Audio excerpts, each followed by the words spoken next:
طلبہ صبح بخیر. ہمارے جو مختصر ویڈیوز کا سلسلہ ہے وہ جاری ہے.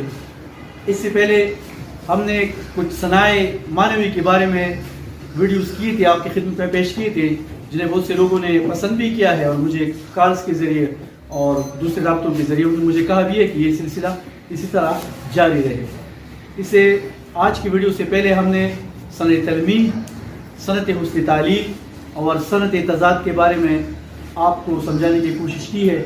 آج اس سے کچھ تھوڑا مختلف کرتے ہیں اور اشعار میں کچھ ایسے اصطلاحات ہیں، شعری اصطلاحات، جس کے بارے میں آج آپ لوگوں کو بتانے کی کوشش کروں گا.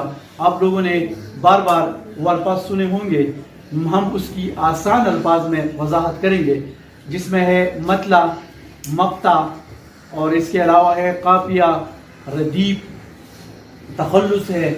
تو ان چیزوں کے بارے میں ہم جاننے کی کوشش کریں گے. سب سے پہلے ہم آئیں گے مطلع کی طرف. مطلع وہ غزل یا قصیدے کا وہ پہلا شعر جس کے دونوں مصرے ہم قافیہ ہو، مطلع کہلاتا ہے. مطلع کے لغوی معنی ہے طلوع ہونے کے. مطلب یہاں سے غزل یا قصیدے کا آغاز ہوتا ہے. جس طرح سورج طلوع ہوتا ہے اور دن کا آغاز ہوتا ہے، اسی طرح مطلع سے غزل کا آغاز ہوتا ہے. اس کی سب سے بڑی پہچان یہ ہے کہ اس کے دونوں مصرے ہم قافیہ ہوتے ہیں. مثال کے طور پر یہ غالب کا ایک مشہور غزل ہے. اس میں پہلے شعر کو آپ دیکھیں، دل ناداں تجھے ہوا کیا ہے، دل ناداں تجھے ہوا کیا ہے، آخر اس درد کی دوا کیا ہے. ہوا دوا کیا ہے، اس میں ردیف ہے، ہوا اور دوا اس میں قافیہ ہے. تو اس غزل کا یہ جو پہلا شعر ہے اس کو ہم مطلع کریں گے. تو امید ہے آپ لوگ مطلع سمجھ گئے ہوں گے. غزل یا قصیدے کا وہ پہلا شعر جس کے دونوں مصرے ہم قافیہ ہو، مطلع کہلاتا ہے. کبھی کبھار غزل میں خوبصورتی پیدا کرنے کے لیے شاعر دوسری شعر کے دونوں مصرے بھی ہم قافیہ بنا لیتے ہیں. اس کو ہم مطلع ثانی بھی کہتے ہیں یا حسن مطلع بھی کہا جاتا ہے اس کو. تو غزل یا قصیدے کا وہ پہلا شعر جس کے دونوں مصرے ہم قافیہ ہو، مطلع کہلاتا ہے. اب آتے ہیں مقطع کی طرف. مقطع بھی عربی زبان کا لفظ ہے. اس کے معنی ہے قطع کرنے کے یا کٹ کرنے کے. اس کے ساتھ جو ہے وہ غزل جو ہے وہ ختم ہو جاتا ہے، تو اس لیے اس کو مقطع کہا جاتا ہے. ڈیفینیشن یا اس کی تعریف یہ ہے، غزل کا آخری شعر جس میں شاعر اپنا تخلص استعمال کرتا ہے مقطع کہلاتا ہے. تو مطلب یہ ہوا کہ مقطع کی سب سے بڑی پہچان یہ ہوگی، ضروری نہیں لیکن پہچان اس کی یہ ہوگی کہ اس میں شاعر اپنا تخلص استعمال کرتا ہے. ہم آتے ہیں مثال کی طرف.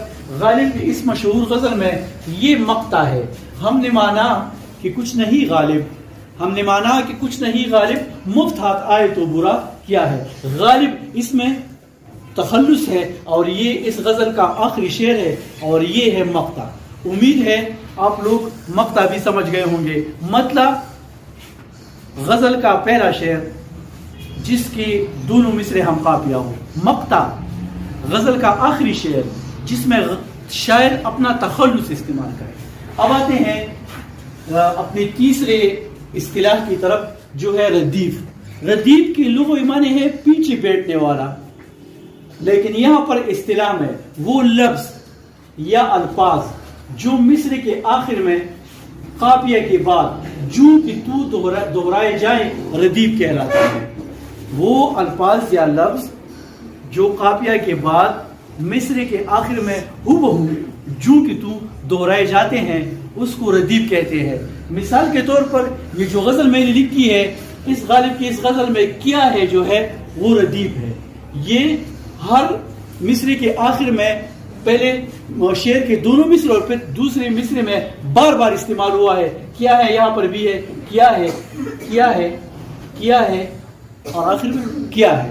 تو یہ ہے اس غزل کا ردیف، اس غزل کے ردیف جو شعر کے آخر میں ہو بار بار دہرائے گئے ہیں یہ الفاظ. یہ ہے ردیف. اس کے بعد ہم بات کریں گے قافیہ کی. قافیہ سب سے ضروری چیز ہے. ایسے بہت سارے غزل ہے، قصیدے ہیں اشعار ہے جن میں ردیف نہیں ہوتا لیکن قافیہ ضروری ہوتا ہے.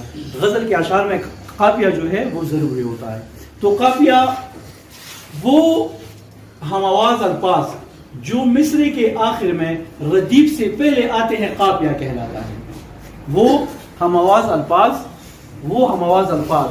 ہم آواز اسے کہتے ہیں جو منہ سے ایک ساتھ ایک جیسے نکلتے ہیں، جیسے آن، بان، شان، کان، آسمان، یہ سب جو ہے ہم قافیہ ہے. تو وہ ہم آواز الفاظ جو مصرے کے آخر میں ردیف سے پہلے استعمال ہو قافیہ کہلاتے ہیں. مثال کے طور پر یہاں پر جو ہے وہ ہے ہوا، دوا، خدا، وفا اور برا، یہ اس میں قافیے ہیں اور یہ ردیف سے پہلے آئے ہیں. تو وہ ہم آواز الفاظ جو ردیف سے پہلے آتے ہیں قافیہ کہلاتا ہے. جمع اس کی ہے قوافی. اس کے بعد ہمارے پاس اس سلسلے کا جو ہے وہ آخری ایک اصطلاح ہے تخلص. وہ قلمی نام جو شعراء کرام اپنی تحریروں میں استعمال کرتے ہیں تخلص کہلاتا ہے. قلمی نام ایک ہوتا ہے شاعر کا یا ادیب کا، لکاری کا اپنا اصلی نام، ایک ہوتا ہے اس کا قلمی نام. بعض لوگ اپنا اصلی نام ہی استعمال کرتے ہیں اور بعض قلمی نام استعمال کرتے ہیں. مثلا یہاں اس غزل میں آپ دیکھیں تو غالب کا اپنا نام اسد اللہ خان تھا لیکن غالب اس کا تخلص تھا. تو یہاں پر انہوں نے اپنا تخلص استعمال کیا ہے. تو وہ قلمی نام جو غالب جو شعراء اپنے تحریروں میں، اپنے اشعار میں یا اپنے تحریروں میں استعمال کرے اسے تخلص کہتے ہیں. غالب نے اپنے پہلے دور کے شاعری میں اسد تخلص بھی کیا ہے. بہت سارے ایسے اشعار ہیں جس میں غالب نے اسد تخلص کیا ہے لیکن بعد میں انہوں نے غالب تخلص جو ہے وہ اپنایا اور اپنے زیادہ تر اشعار میں انہوں نے غالب کا تخلص استعمال کیا. اور بہت سارے شعراء ہیں، احمد فراز ہے جن کا اپنا وہ ہے جس کا تخلص فراز ہے. بہت سارے شعراء ہے، میر ہے، اس طرح درد ہے. امید ہے آپ کو آج کی باتیں سمجھ آ گئی ہوں گی. میں خلاصے کے طور پر ایک مرتبہ پھر آپ لوگوں کے ساتھ وہ اس کو ریپیٹ کرتا ہوں. مطلع غزل کا پہلا شعر جس کے دونوں مصرے ہم قافیہ ہو.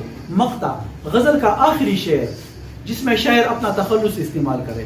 ردیف وہ لفظ یا الفاظ جو ہو دہرائے جاتے ہیں. قافیہ وہ ہم آواز الفاظ جو ردیف سے پہلے آتے ہیں. تخلص وہ قلمی نام جو شعراء کرام اپنے کلام میں استعمال کرتے ہیں. امید ہے یہ ویڈیو آپ کو پسند آ گئی ہوگی. اسی طرح کی ایک اور ویڈیو کے ساتھ انشاءاللہ پھر آپ کے سامنے آئیں گے اور آپ کے ساتھ ہم کلام ہوں گے. اب اجازت دیجیے. اللہ حافظ.